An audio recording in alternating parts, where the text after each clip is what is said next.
are going to drink it on the podium. Thank you then. All right. Hey, yes, very are for PG Lundmark. We'll miss you till next year.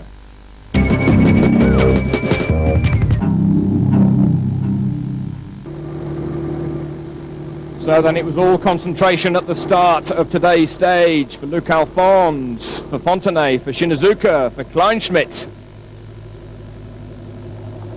And of course, the whole Mitsubishi squad. First on the road, though, was Hiroshi Mashioka, but Jutta Kleinschmidt was out to try and gain a little bit more time on her teammate. Mashioka really chucking the brand new car around, whilst Jutta Kleinschmidt was a little more cautious. Mashioka had a big fright, though. At one point he came behind a motorcyclist and tried to overtake him. He had a big stone landing in the middle of his windscreen, and he was sure that it was going to completely shatter the windscreen and he was going to have to get his goggles out, but in the end the windscreen held up. He said it was easy, although he did really make an effort to keep off the rocks and avoid a puncture. In the end, though, Jutta Kleinschmidt managed to pass Mashioka. You can see that smash in the middle of the screen there. Kleinschmidt passed Mashioka and went on to be victorious in the stage today by nearly 5.5 minutes. Mashioka was second.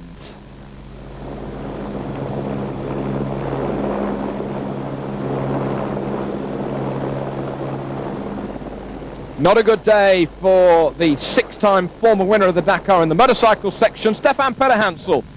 He said that the car was going so well until this happened. An oil pump completely broken, and yes, that oil still is very, very warm. Co-driver Jean-Paul Cotteret underneath the car, Stefan trying to get it started, but it was not to be. He says there is really only one solution left for us, and that's to wait for the competing assistance truck to arrive. We hope that it has an oil pump on board, but of course normally an oil pump never breaks. For the first 100 kilometers, though, we were going well up behind the leading Mitsubishis. We were going well, and then it just stopped. We just don't have much left for overall. Shinazuka, he had a reasonably good day as well. They've discovered what the power steering problem was. It was the power steering pump from earlier. It was only pumping 8 litres a minute, not 10. On board with Thierry Delaverne, leading the standard class. On board, he says, we're jumping a lot. Co-driver saying, be careful, though. We've just got to anticipate everything. The bumps. But, of course, when you jump, you have not got to go nose first. You've got to jump squarely. The problem, though, with our standard category is that with all of our specification being as good as standard, we can't change anything. If you break something, you're in real trouble. We see in front of us, though, at the moment, this incredibly impressive landscape. You even smell it through the air vents, through the windows, the air coming into the car. You really get impressed. Look at this canyon, it's just wonderful. Look at the view. It's totally sumptuous.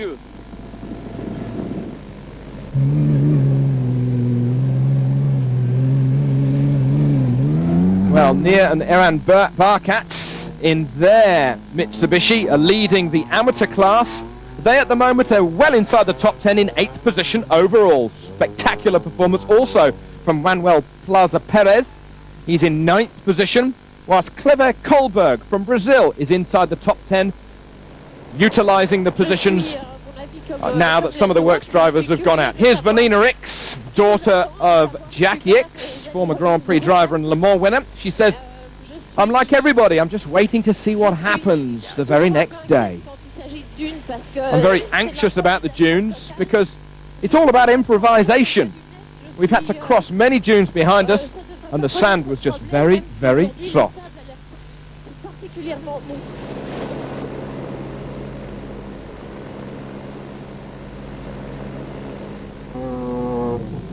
For many other of the competitors today, they were battling through the dunes, and I can tell you, it is just like talcum powder out there. It's nothing like the sand that you'd see anywhere else in the entire world.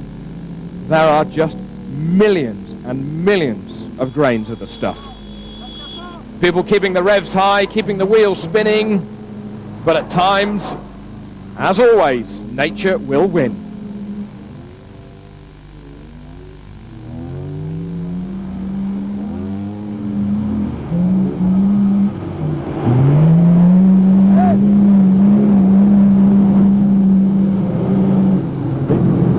everything already up to the axles, and there's nothing like a bit of bribery.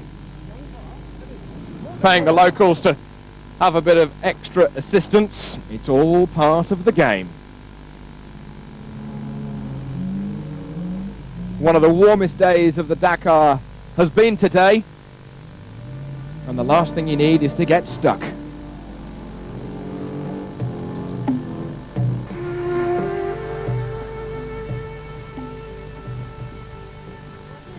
Co-driver deciding to stay on the bonnet rather than waste time and jump into the car, as the improvisation is just never ending on the Dakar, and sometimes even the truck then gets stuck.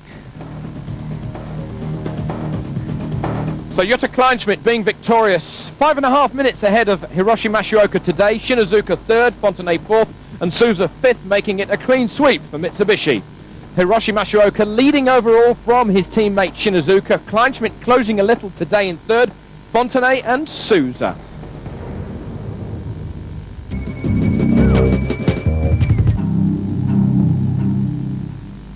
Jutta Kleinschmidt saying it was a good stage for us today. A stage without GPS navigation, but Andreas, he'd worked extra hard on the road but yesterday, and we haven't made any mistakes today. We were absolutely flat chat through the fastest bit of the stage, though. Gestern ganzen Abend und den ganzen Nachmittag gearbeitet, weil das ja heute die erste Speziale ohne GPS war und hat super für uns funktioniert. So I see behind me, but so I don't know who she is overtaken. Just arrived with front. I don't know. Deal with us on left side, so she take right side. So right side is fast. Jean-Pierre Fontenay saying it's not easy to do a stage like that without GPS, but of course it's easier when the first few tracks in the sand are of a good direction, and this was the case for us. However, we had a puncture at 30 Ks.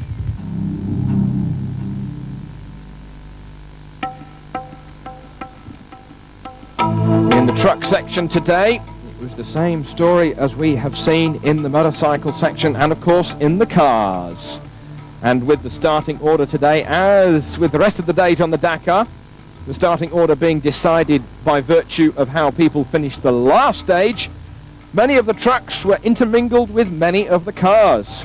For example, Gregoire de Mavius, after he took that enormous 24-hour penalty a couple of days ago after having missed a couple of control points, he started third from last, and so he had to power his way through and past all of the trucks. However, it was André de Azevedo in his Tatra who was quickest today through the 366 kilometers, ahead of Karol Laprace and Vladimir Chigin. And even the organisers were wise to people potentially having a secret GPS system in their cars and trucks, and they actually moved the finish line 20 kilometers earlier in the stage to try and catch people out. Maybe some people will have used a bit of GPS and thrown it out of the car or the truck a matter of 2 or 3 kilometers before the end. But the organisers, as always, keeping up with all the tricks in the book. Overall, Vladimir Chigin continues to lead overall by just over an hour and a half ahead of Brazilian André de Azevedo. Karol Laprace, he is third overall, and the Japanese crew of Yoshimashi Sugawara is fourth.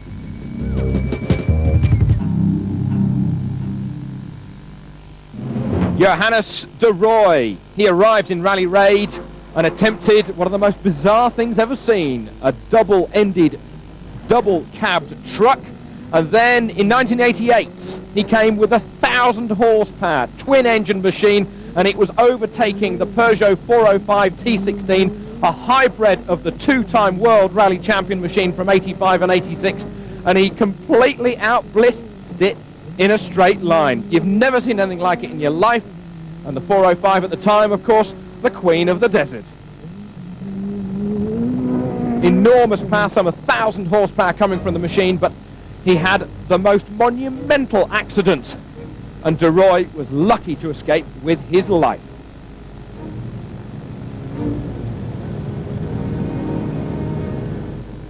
But from 88 to 2002, It was a big wait, but he's returned with a brand new truck. We hebben duidelijk een afspraak gemaakt door Toro.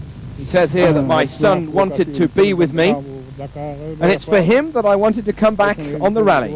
He was young, and I said to him, okay, we'll do the Dakar one day when you're 21. Now he's 21, we're here.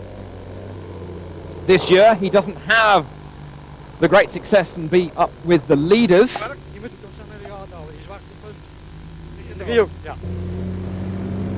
But with his son Gerardus being in the truck, Gerardus is getting all of the experience he needs.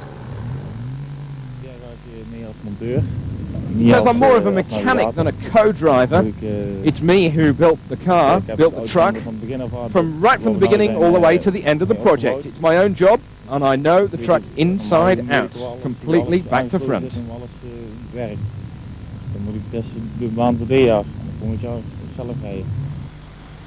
Next year though, in 12 months' time, father and son will be back.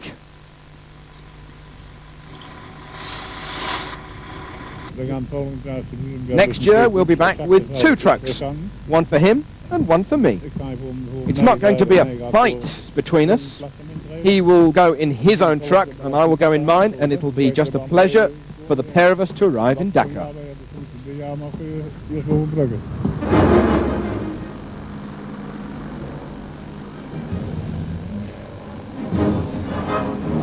So keep an eye out for the De Roy family in years to come in the Dakar with their 700 horsepower truck.